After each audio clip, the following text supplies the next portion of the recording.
What's up, folks? It's your buddy Fatal Roadie. We're going to be doing the Raw recap for tonight. Started off with Bray Wyatt coming out. He cut a promo on about Extreme Rules and about Brock Lesnar. Starts running down the other four participants and saying how he's going to be getting the Universal title at Extreme Rules.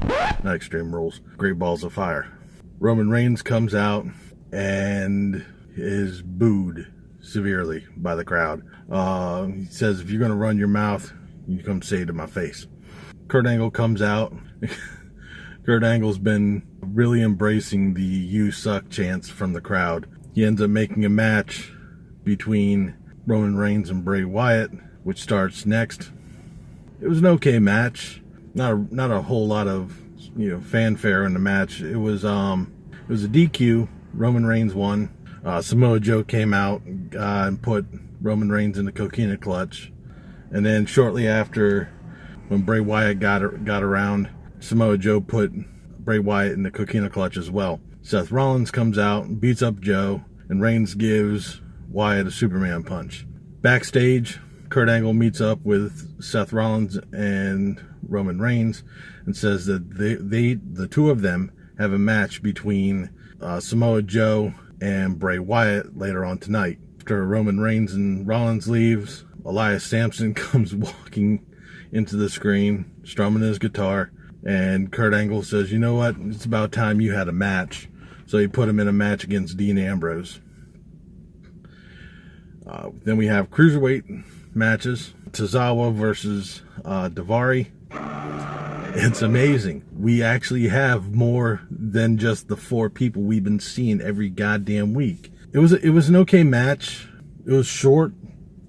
Tozawa won, and apparently he's supposed to be having a street fight with Brian Kendrick tomorrow on 205 Live.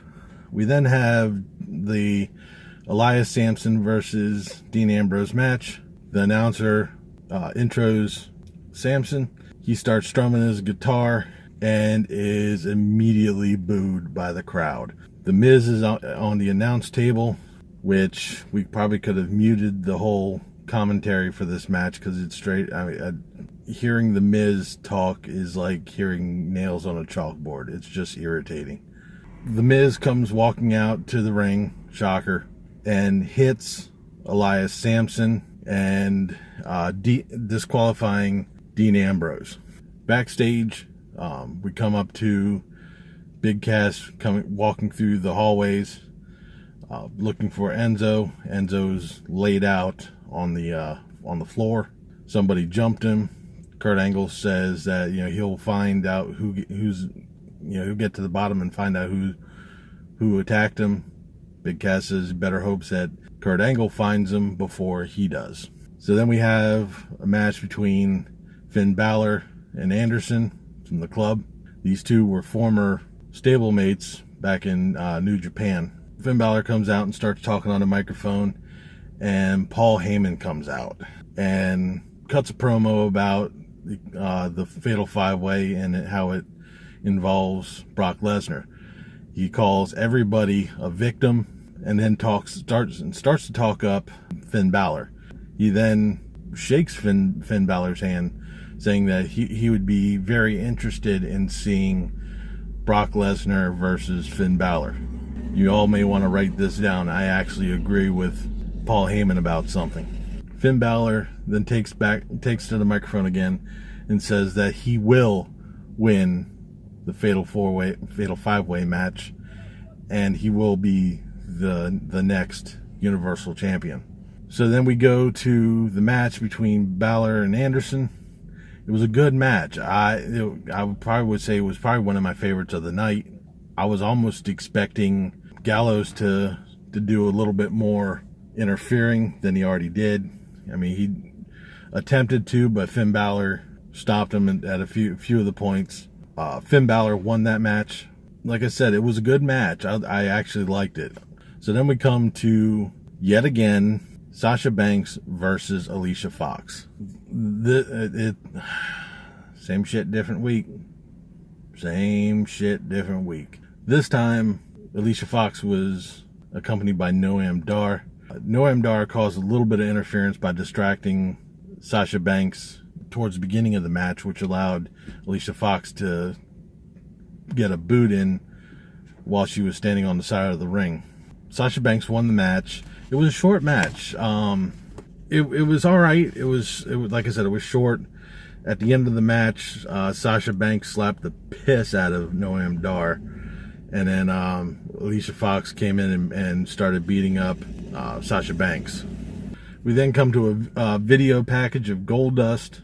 It looks like he's back to his old character again, which is cool. I like the old Goldust. It seemed like he was more of a cartoon character in the past couple of years, especially with R-Truth. We then have Alexa Bliss cutting a promo about her match at Extreme Rules. It's a kendo stick on a pole match. They showed pictures of Bayley from last week when Alexa hit her across the back with the kendo stick and left a serious welt across her back. And she said she was going to be doing the exact same thing to Mickie James later on tonight when they have their match. Then Michael Cole shows a video package of Roman Reigns and Braun Strowman, their recap from the past couple weeks.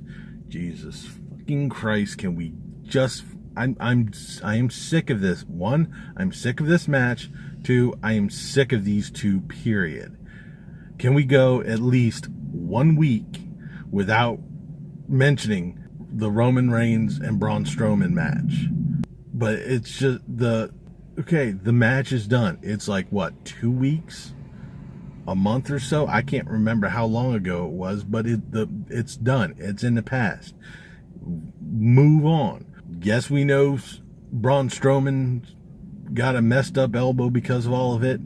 Yes, Roman Reigns has bruised ribs. Okay, we don't need it dug into our heads every 5 minutes in a show. I'm not surprised, like during the Dean Ambrose and Elias Sampson match, that we didn't bring up Roman Reigns' injury and Braun Strowman. I'm sick of it. Seriously. We then have a match with Kalisto versus Apollo Crews. They're finally using Apollo Crews more than they did on SmackDown. Oh my God, it's amazing. It was a short match. Kalisto won. Apollo Crews lost this mainly because he was paying more attention to Titus O'Neil barking out orders at ringside than he was what was going on in the match. Then here's where the show went downhill in my eyes, because the rest of the matches just, well, I can't say all of them. Most of the matches were just ridiculous. We had Matt Hardy versus Sheamus. The only interesting part of this match is that the winner named the stipulation of their match at Extreme Rules.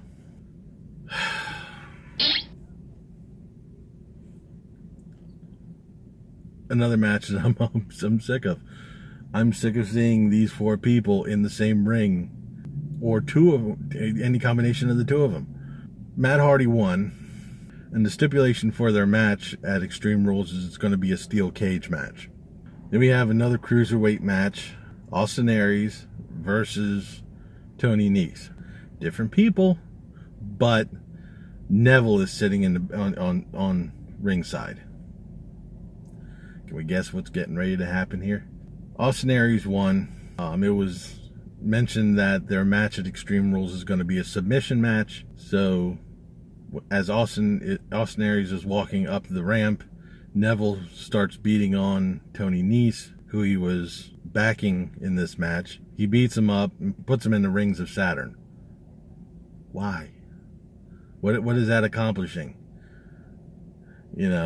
I don't get it. That was kind of stupid. It was an match. I wasn't too impressed. We have a Mickie James versus Alexa Bliss, as I mentioned earlier. That was a pretty good match. Alexa Bliss won it. She came out, pulled out a kendo stick, and whacked it right across Mickie James's back.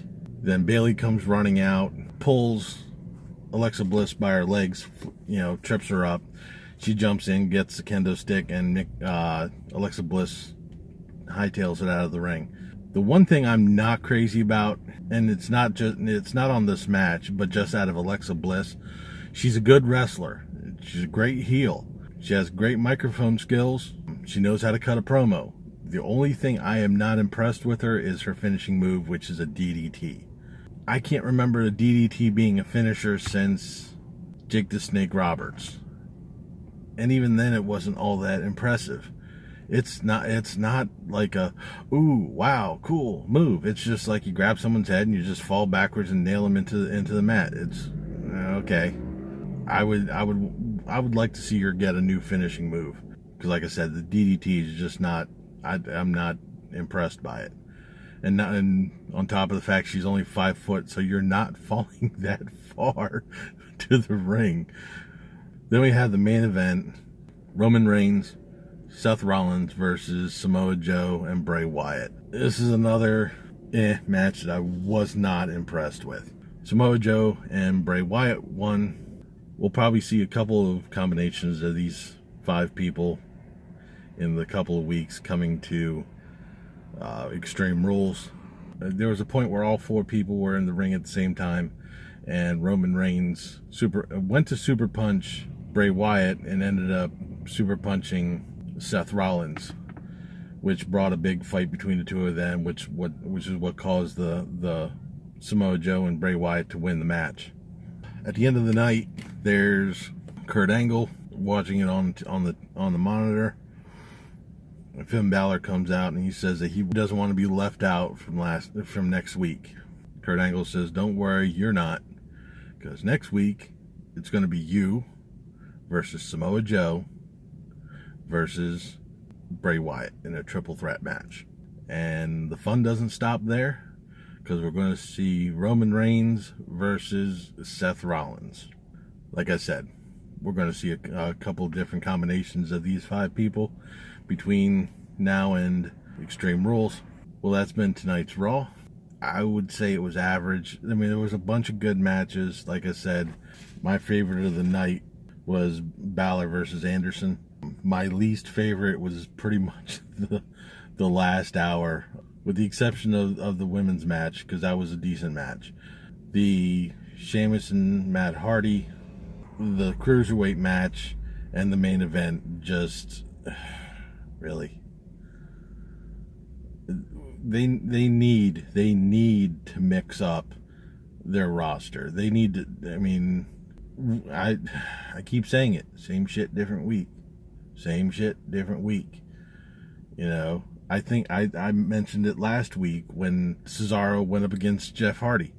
Chances are we're going to see Matt Hardy versus Sheamus. And we did. So I think it's like, what, 2 weeks? I think it's 2 weeks before Extreme Rules. So we're probably going to have a tag match between the Hardys and Sheamus and Cesaro. We'll probably see another mix-up of Austin Aries, Neville, TJP, and Gallagher. I'm surprised that we actually were able to see Tozawa and Daivari.